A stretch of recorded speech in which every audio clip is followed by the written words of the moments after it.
Right now, there are millions of people in the world living under shelter-in-place orders with movement outside their homes restricted. For more on what that looks like, we're joined by Stephen Hoffman, director of the Global Strategy Lab and professor of global health, law, and political science at York University. Good to have you with us this morning.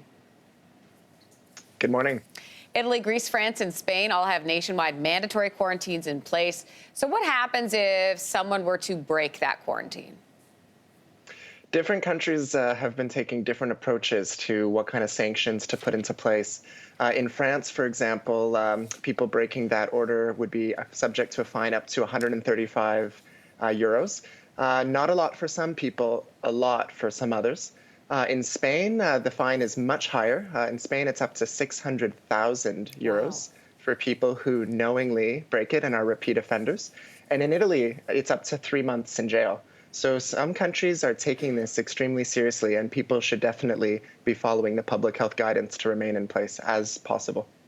Canada has asked everyone coming home from another country to self-isolate for 14 days. In Australia, that is mandatory right now, and people who defy that order are facing fines of up to $11,000 or 6 months in prison.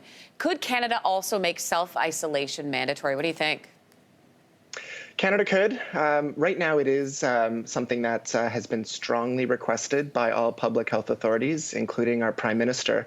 I myself am in self-quarantine because I returned from abroad 10 days ago, and I'm going to be doing this for another few days because of that request. Canada could make this required if it perceived that each individual who is coming into the country represents a risk to the public. And of course, that standard could go even lower, or the government could do even more if it did decide to use emergency powers. Although at this point, that hasn't yet happened. It is voluntary, but it's a very strong request that everyone should follow. A number of provinces have now declared emergency measures. We're talking provinces, and there are penalties for breaking the restrictions in place. So let's take a look specifically at Ontario as an example. If you break the rules, you can face fines of up to $100,000 and 1 year in jail. Directors of corporations face fines of up to $500,000 and 1 year in jail. And corporations face fines of up to $10 million. Is this doing enough? Well, I think the government is seeing this as a serious threat and acting seriously.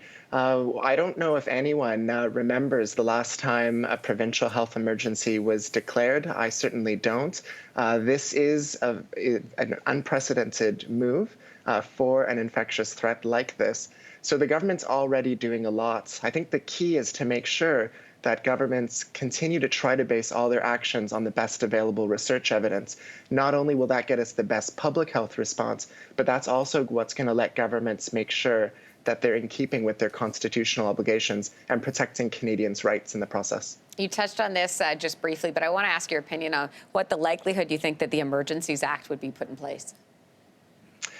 I'm not sure. I don't think it's needed for this effort in the sense that the Quarantine Act at the federal level already gives the Minister of Health and Cabinet extraordinary powers in order to deal with threats like this. The Emergencies Act was really designed for emergencies that weren't anticipated.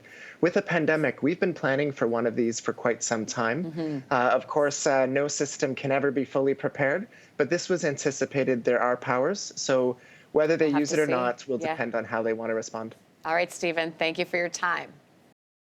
Thanks for watching. If you like this, be sure to subscribe here. And you can check out more Your Morning videos right here.